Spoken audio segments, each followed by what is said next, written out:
বিউলির ডালের বড়ি দেওয়া হবে, তার জন্য কচু তোলা হয়েছে। এই কচুগুলো পরিষ্কার হচ্ছে, বাড়ির কচু।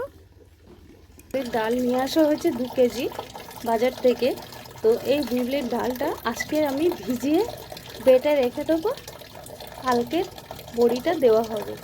আগের দিন সব কিছু রেডি করে রাখলে সুবিধা হয়। তো এখানে একটা বড় গামলা নিয়েছি, গামলার মধ্যে জল ভরতে দিয়েছি। তো ডালটা ভালো করে ধুতে হবে, তার জন্য ওখানে ডালটা দিয়ে দিচ্ছি ধোয়ার জন্য। এখানে মানকচু কাটা হচ্ছে, এরকমভাবে সব কেটে পরিষ্কার করে নিয়েছি। খুব পাতলা করে কেটে নিতে হবে মিক্সিতে বাটার জন্য। মিক্সির বাটি নিয়েছি কচুটা বাটার জন্য। তো এখানে কচুটা দিয়ে দিচ্ছি। তো এরকমভাবে কচুটা বেটে নিতে হবে, কচুতে যেন দানা দানা না থাকে। 2 ঘন্টা হয়ে গেছে, ডালটা খুব ভালো মতো ভিজে গেছে। তো ডালটা বাটার জন্য এখানে মিক্সি বাটি নিয়েছি। তো মিক্সি বাটির মধ্যে ডালগুলো দিয়ে দিচ্ছি বাটার জন্য। এরকমভাবে বেটে নিতে হবে, ডালে যেন দানা দানা না থাকে। খুব ভালো করে মিহি করে বেটে নিতে হবে। আজকের বড়ি দেব সকালে, বলেছিলাম কালকে, সব রেডি করে রেখেছি। তো চলে এসেছি ছাদে, রোদ্দুরও বার হয়ে গেছে। আর দাদাভাই রেডি করছে, কাপড় পাতিয়ে ওর উপরে বড়ি দেওয়া হবে। এটা খাটিয়া পেতে নিয়েছি যাতে না নোংরা লেগে যায়। তো ওটা সমান করছে কাপড়টা। আর এখানে ডালটাও কালকে বেটে রেখেছি, এই যে বাটা হয়ে গেছে, সব কিছু রেডি। এখানে কচুটা জল ঝরিয়ে নিয়েছি, সারা রাত এটা ঝুলিয়ে রেখেছিলাম জলটা ঝরানোর জন্য। তো পুরো ভিডিওটা দেখো। আর এখানে যা যা লাগবে সব নিয়ে চলে এসেছি। এখানে 3টে লঙ্কা নিয়েছি, দেওয়া হবে প্রথম বড়ির উপরে। আর একটা প্লাস্টিক নিয়েছি, এই প্লাস্টিকটাই মধ্যে ভরে দাদাভাই বড়ি দেবে।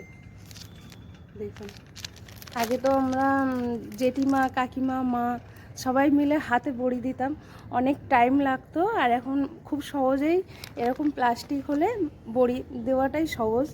তো দেখুন কিভাবে দাদাভাই প্লাস্টিক করে বড়ি দিচ্ছে। এখন এই ডাল বাটার মধ্যে এই কচু বাটাটা মিশাবো, সবগুলো ভালো করে মিশিয়ে নিতে হবে। কচু আর ডাল খুব ভালো করে মিক্স করে তারপরে ফেটাতে হবে।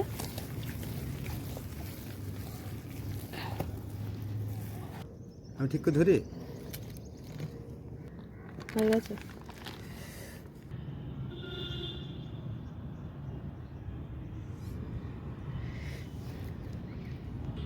তো এখানে দেওয়া হয়ে গেছে।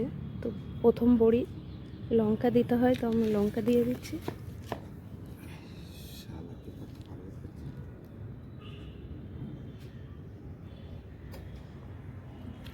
তো শুরু হয়ে গেছে বড়ি দেওয়া।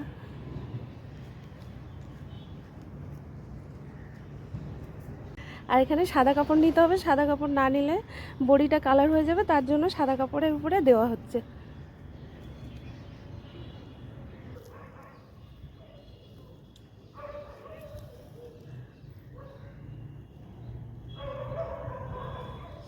আগে তো আমার ঠাকুমা, জেঠিমা, কাকিমা সব দিত, কত ভালো হতো বড়িগুলো দেখতে। আর আমরা বসে বসে দেখতাম কত সুন্দর করে দিচ্ছে। আমরা তো অত ভালো পারি না হাতে, যতটুকুনি পারি চেষ্টা করি, কিন্তু অনেক টাইম লাগে। বেশ কিছুটা বড়ি হাতেই দিয়েছি, হাতের বড়ি তো বোঝাই যাচ্ছে। তো 8:30 থেকে শুরু হয়েছে বড়ি দেওয়া, এখন শেষ হলো।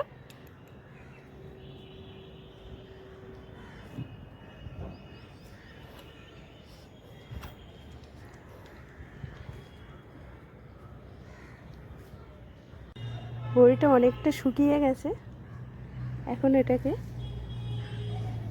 এই স্পিডটা শুকিয়ে গেছে, এবার এটাতে উল্টাতে হবে, তাহলে ওই পিঠটাও ভালোভাবে শুকিয়ে যাবে। বড়ির কাপড়টা ঝুলানো আছে, ভালো শুকিয়েছে।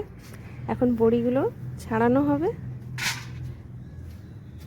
অলরেডি ছাড়ানো হচ্ছে।